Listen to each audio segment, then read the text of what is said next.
Welcome back. You're watching Meet the Diplomat. Southern Africa is facing serious crisis due to land distribution issue, Zimbabwe in particular.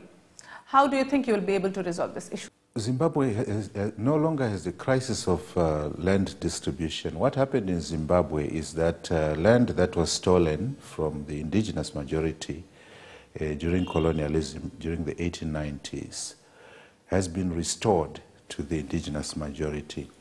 So the land issue in Zimbabwe is no longer a land question. We have a rational land distribution regime whereby you allow only one farm to one farmer. Then what is the Zimbabwe Operation Murambatsvena? What was happening was take a half-acre plot where only one house is authorized by the local authority, and health requirements require that ablution facilities be available for an average family of 6 people. What was happening was that some enterprising people were then building 10 more structures on the same small land. I mean, just illegal structures? Yes, illegal structures, unauthorized by anyone, so that they could cash in by renting them out. Why was the United Nations Security General's special envoy? They made a recommendation, and why was that not implemented? That was called Tabai Juga. We do welcome help from the United Nations and from others to build more such houses in the urban centers. So I don't know of any positive recommendation that the Zimbabwe government has not accepted. You said that there's no problem as far as land distribution thing is concerned.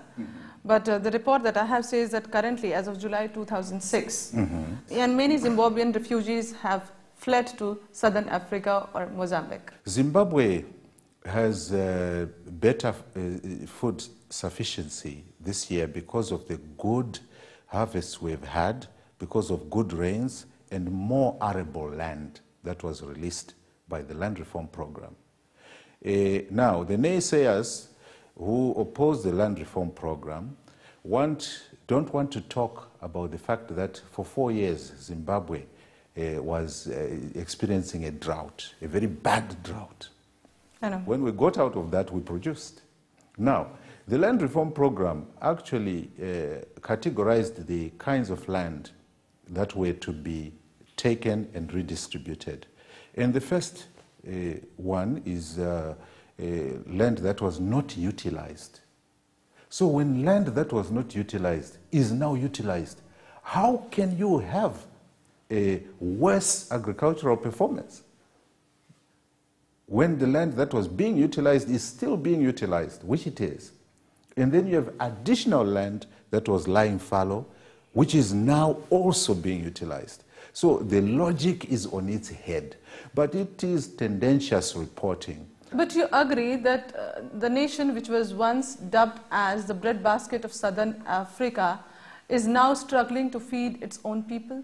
It is on its way to becoming an even bigger one. That is a bigger breadbasket. That is why we have even been welcoming the idea of contract farming from regions like this one, so that the land that was not utilized, and that was not utilized because of speculative ownership by absentee landlords. But anyway, the good news is that we have better food sufficiency this year. We are still importing deficit items such as wheat. It has always been a deficit item.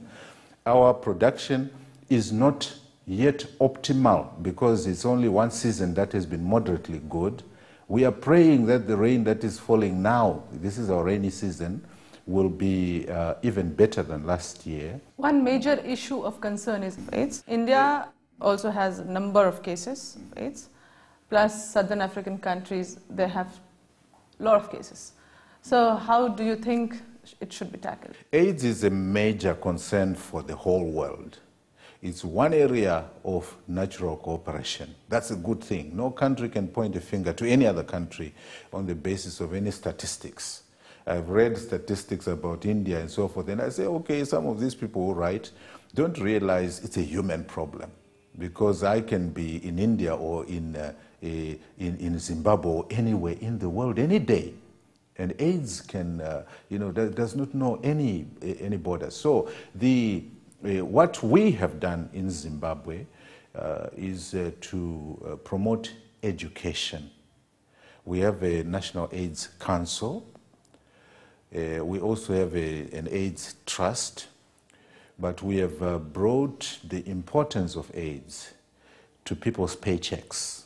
We have an AIDS levy. It's a national issue that we must tackle, and we must tackle it at the budget level. So we have done that. Not only AIDS, terrorism too is a global threat. How do you think we can fight together terrorism? Terrorism, we have to fight terrorism in every rational way possible. And Zimbabwe and India agree on this point very strongly, that terrorism must be combated in every way. It is very important to make the world unsafe for terrorism. It's important to make sure that no issues in the world spawn tendencies towards terrorism. You're saying together we can fight terrorism, and there are many other issues we can fight together, combat together, and together we can grow and go ahead long way. Thanks a lot for talking. Thank you. Happy New Year to you. That's all for today in Meet the Diplomat. We'll see you next week again. Till then, bye-bye.